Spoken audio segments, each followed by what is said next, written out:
What up, though, y'all? Welcome back to the channel. It's your girl, Bina Southwest, back again. I'm continuing my series, my tales from Southwest.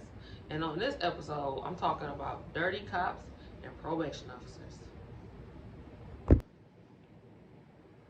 So, around the time when I was like really getting money back in it was like definitely like in 2004, 2005, 2006, you know.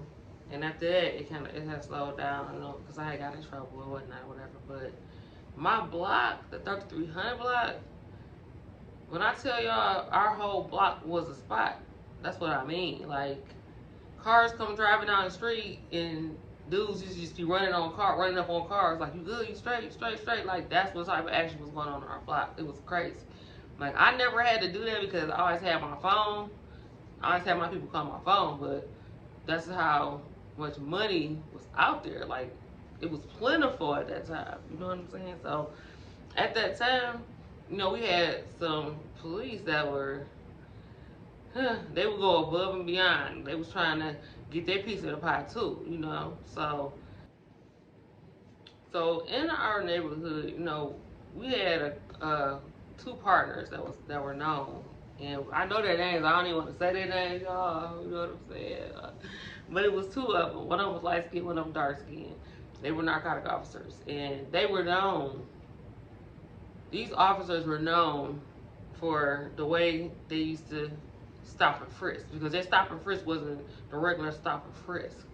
When these officers would jump out on the people on the block, not only would they stretch them, you know what I'm saying, even if they didn't have a reason, a probable cause to stretch them, but they were known to literally go inside their butts, crack or whatever, and pull out their work if they had looking for work or whatever. Like, literally digging in their butt. So people, they were known for that.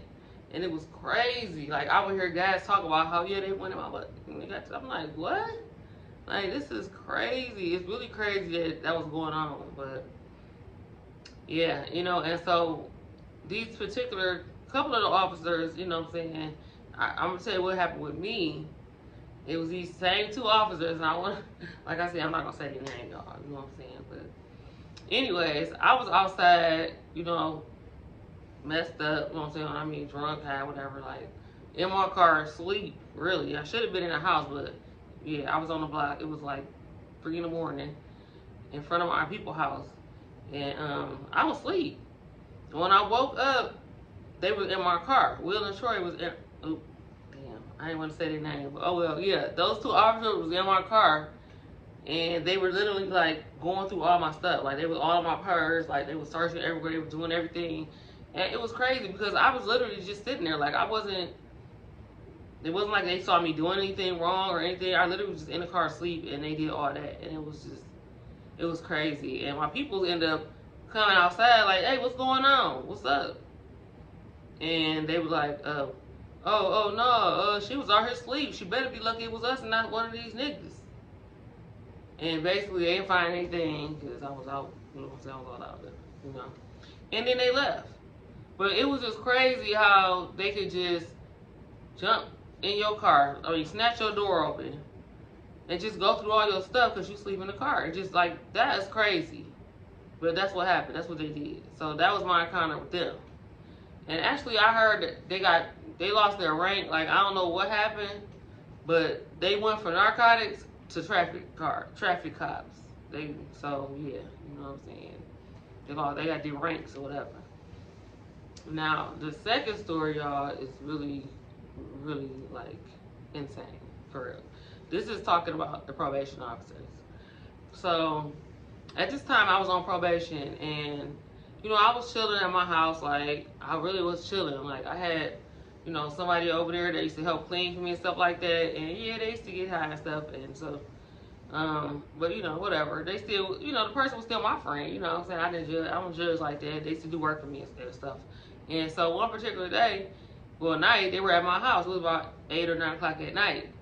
And somebody was knocking on my door hard. And I'm like, who is it? Who is it? And they said probation. And I'm like, what? Now, I had heard, and I know, you know what I'm saying, I had been on probation. And I know that sometimes they will, like, come to your house to verify where you live and stuff like that. but I had never heard of them coming over your house at 9 o'clock in a car that's an unmarked car. Like, it didn't even look like a police car at all. And so, you know what I'm saying? I'm like, I was leery to even open up my door for him. But I was like, probation. And when I said that, the person that was over there with me, they had ran toward my basement and threw their purse in the basement because they had some paraphernalia in there. So I'm like, shoot. So I opened up the door and they're like, yeah, what's up? Or, you know, they said my name, whatever. Are you, you know? And I'm like, yeah. And they're like, well, we were with the Department of Probation and we're with Project Joshua. And we believe that based on your charges, your previous charges, that you may be part of a gang, a drug gang. And I'm like, no. They said, well, we think you are. You know, they start naming off all the charges that I had. And I'm like, well, no, I'm not. Like, I don't do that stuff no more. I'm on probation. And they're like, well, we feel like you know something. And who's that person that just ran to the back? What did they do? So we need to go check. They just started walking around my house. So they went where she went. They seen her go toward the basement, so they went to the basement, went downstairs, and got her purse. Probation officers, I'm talking about, y'all. These are not even police officers. This is the probation department.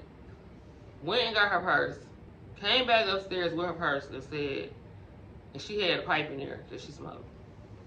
And they're like, oh, okay. So, you know, by you being on probation, you know, this would be a violation of your probation. And I was like, well, hold up, man. First of all, like, how did I didn't even, you know, I didn't know that was in there, whatever. What that got to do with me? Like, seriously. And like, it's a violation, you know. So you need to tell us something. We know you know something. And I'm like, oh, I don't know nothing. I don't know nothing. Like I told you, like, I don't do nothing. Like, I'm chilling. You know, I work now and whatever. They're like, oh, well, we'll tell you this. We're going to come back in a week and you better figure out something. Or we're going to violate you. Put a charge on you for possessing of paraphernalia. And I'm like, well, I don't know nothing. They was like, well, you need to think about it because we coming back. And they left. And I was like, this shit is fucking crazy. Like, I couldn't believe that shit. You know what I'm saying? Like, how the fuck can the probation officers come in your house and, like, move around in your house and do stuff like that? So, after they left, I was like, you know what? I'm about to leave. Like, I'm not even coming back to this house. Like, they not about to be fucking harassing me. So, I didn't come back to the house. Like, I was staying in other places. I was staying in rooms and different places. And so, after about 3 weeks, my probation officer, they said I had a violation. So, I went to jail. And I'm like, what am I violated for? And they said, possession of paraphernalia. And I said, well, how? And I said, well, I'm going to fight that in court. And so when I went to court, I'm like, how can I have a possession of paraphernalia if I don't even have a charge? I wasn't even charged with anything. First of all, where's the charges at? Because, like, I know how stuff works, y'all. I'm like, wait a minute. I was never charged, so how can I be violated? And I'm like, they just playing with me because they trying to make me tell on people. I said, I don't know nothing. And so, you know, my lawyer was like, all right. So, and he said that in front of the judge. You know what I'm saying? He was like, how they trying to violate her and my client doesn't have any charges on her? And they said, well, we're going to have them go check. We're going to have the probation people go check. So they went and checked the stuff, and they came back, and they told the judge, no, we don't see any charge or whatever. So the judge, they ended up dismissing it. So, you know, it was thrown out because it was actually never a charge, you know, that ever was filed, because I was never arrested for anything. They were just trying to get me to talk, you know what I'm saying, which is something I don't do, which I've never done, you know what I'm saying. That's something I would never do, because my thing is this: once you sign up to do stuff like that, you know what I'm saying, when you go down, why would you take other people down with you? You knew what you were doing. So I never, ever, it never crossed my mind to ever, and I would never tell anybody, like, oh, period. Feel me? In my blood. In my blood. But anyway, y'all, speaking of the rats, on the next one I'm about to drop, y'all, it's called The Rats You Know. And, man, sometimes it be people that you think is cool that will take you down. So I'll see y'all on the next episode. Make sure you subscribe, and I'll holler back.